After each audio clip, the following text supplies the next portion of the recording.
Monsoon കാലമാണ്, മഴ വന്നും പോയും ഒക്കെ ഇരിക്കുന്നുണ്ട്. The best thing one can do when it's raining is to let it rain എന്നാണ്.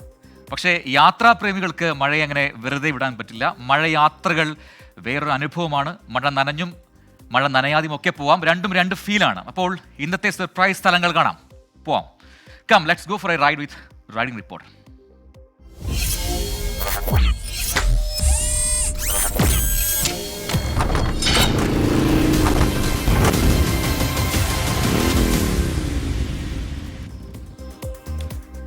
മൺസൂണിൽ മഴ നനഞ്ഞ് താമരശ്ശേരി ചുരം ആരെങ്കിലും കയറിയിട്ടുണ്ടോ? അതും ഒരു മോട്ടോർ ബൈക്കിൽ. അതൊരു വല്ലാത്ത യാത്രയാണ്.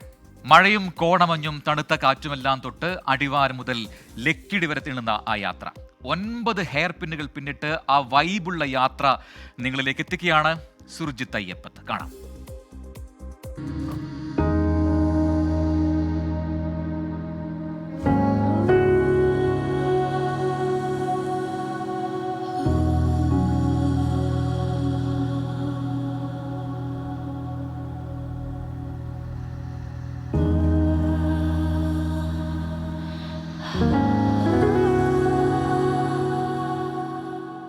മഴ പെയ്തു തുടങ്ങിയാൽ താമരശ്ശേരി ചുരത്തിൻ്റെ രൂപവും ഭാവവും ഒക്കെ അങ്ങ് മാറും. ചിലയിടത്തെല്ലാം നീർച്ചാലുകൾ രൂപപ്പെടും. ചിലയിടത്ത് ചിലപ്പോൾ കോടമഞ്ഞ് വന്ന് പൊതിയും. ഇന്ന് റൈഡിംഗ് റിപ്പോർട്ടർ യാത്ര ചെയ്യുന്നത് താമരശ്ശേരി ചുരത്തിലൂടെയാണ്. ലക്കിടി വരെ വരുന്നതാണ് നമ്മുടെ യാത്ര.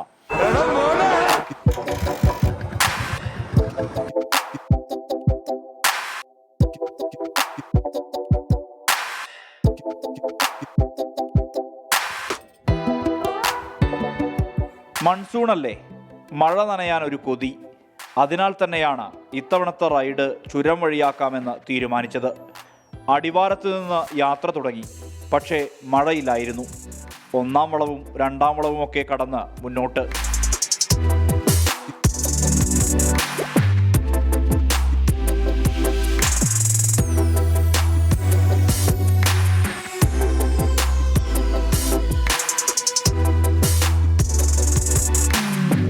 കോഴിക്കോടിനെ വയനാടുമായി ബന്ധിപ്പിക്കുന്ന പശ്ചിമഘട്ട മലമ്പാതയാണിത്.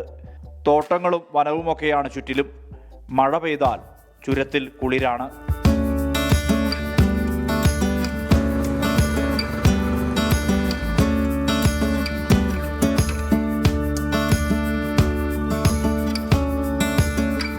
കോഴിക്കോട് കൊല്ലകൽ ദേശീയപാത 766-ന്റെ ഭാഗമാണ് ചുരം റോഡ്. 9 ഹെയർ പിന്നുകൾ പിന്നിട്ട് വേണം ലക്കിടിയിലെത്താൻ.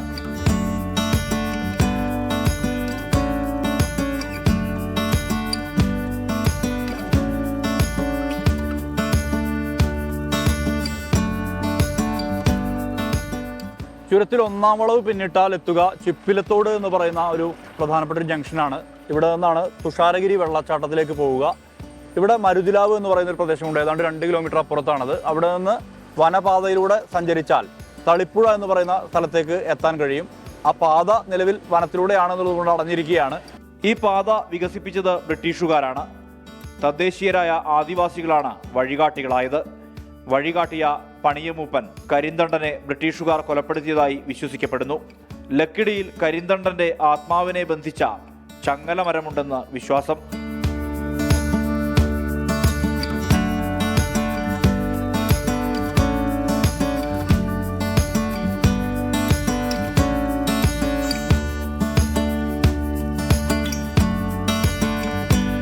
അങ്ങനെ ഓടി ഓടി ചുരത്തിലെ 4-ാം വളവിലെത്തി.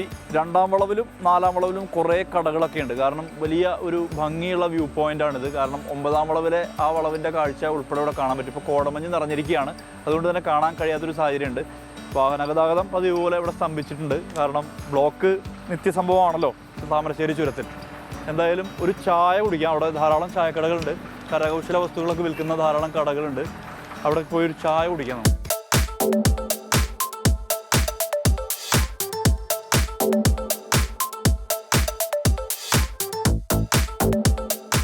ചില നേരം വൈകിട്ട് ആളുകളുണ്ടാവും. ഈ കോടൊക്കെ ഇങ്ങനെ മൂടുമ്പോൾ ഇങ്ങനെ ആളുകൾ ഉണ്ടാവും. ഇപ്പോൾ ഈ എന്തെങ്കിലും വണ്ടികളൊക്കെ കുടുങ്ങുമ്പോൾ ഈ വലിയ ലോറികളൊക്കെ ടയർ പൊട്ടേ കുടുങ്ങി അങ്ങനെയൊക്കെ ചെയ്യുമ്പോഴുള്ള ബ്ലോക്കാണ്. പിന്നെ വണ്ടി കണ്ടമാനം കൂടുതൽ വേണമല്ലോ. അപ്പം ചില അന്ന് മണിക്കൂറുകളൊക്കെ നീളും. വയനാടിനെ മറ്റു ജില്ലകളുമായി ബന്ധിപ്പിക്കുന്നത് താമരശ്ശേരി ചുരം മാത്രമല്ല. കുറ്റ്യാടി ചുരം, പേരിയ ചുരം, പാൽച്ചുരം എന്നിവ വയനാടിനെ തൊടുന്നു. നാടുകാണി ചുരം മലപ്പുറത്തെ നീലഗിരിയോട് അടുപ്പിക്കുന്നു. നീലഗിരി വയനാടിനോട് ചേർന്നുള്ള തമിഴ്നാടൻ ജില്ലയാണ്.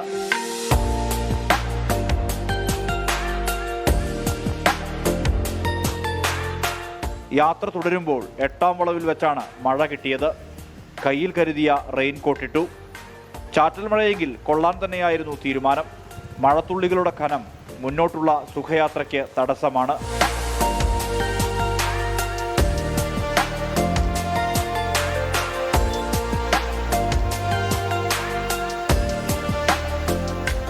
മഴയിൽ ചുരത്തിലെ വെള്ളച്ചാട്ടങ്ങളൊക്കെ സജീവമായി. റോഡിലൂടെ വെള്ളം കുത്തിയൊഴുകി. അതിലൂടെ മോട്ടോർ ബൈക്ക് മുന്നോട്ട്.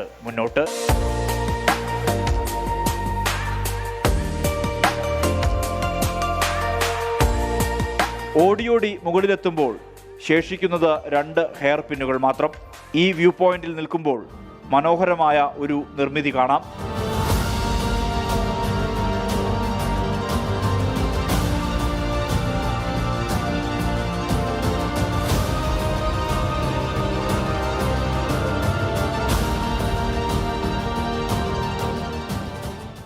കനത്ത മഴ ചാറ്റലിന് വഴിമാറി. മുകളിലേക്ക് നീങ്ങുമ്പോൾ കോടമഞ്ഞ് പൊതിഞ്ഞു. ഒടുവിൽ പ്രധാന വ്യൂ പോയിന്റിലെത്തി. ഒരു ഭാഗത്ത് കരിമ്പാറയിൽ നിന്ന് വെള്ളം നിറഞ്ഞൊഴുകുന്നു. മറുഭാഗത്ത് കോടമൂടിയ കോഴിക്കോട് ജില്ലയിലെ പലയിടങ്ങൾ. കണ്ണെത്താ ദൂരത്തോളം മലനിരകൾ. വേറിട്ട കാഴ്ചകളുടെ മൺസൂൺ കാലം.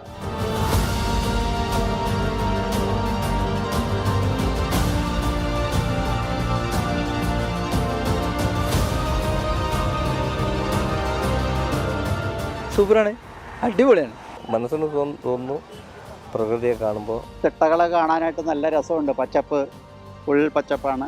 മഴക്കാലമായ കാരണം നല്ലൊരു അനുഭവം തന്നെയാണ്. മഴയത്ത് വരണം. ഇവിടെ മഴയാണെങ്കിലും വയനാട് വരണമെങ്കിൽ മഴയത്ത് വരണം. കോഴിക്കോട് ജില്ലയിൽ നിന്ന് വയനാട്ടിലേക്ക് കടക്കുകയാണ് സ്വാഗതം ചെയ്തുള്ള കവാടം. താമരശ്ശേരി ചുരത്തിലൂടെ അങ്ങനെ മഴ നനഞ്ഞ് ഒരു യാത്ര പൂർത്തിയാക്കുന്നു.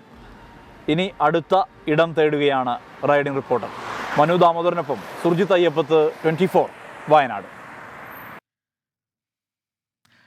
മഴയേ തൂമഴയേ വാനം തൂവുന്ന പൂങ്കുളിരേ കണ്ടുവോ എൻ്റെ കാതലിയെ നിറയേ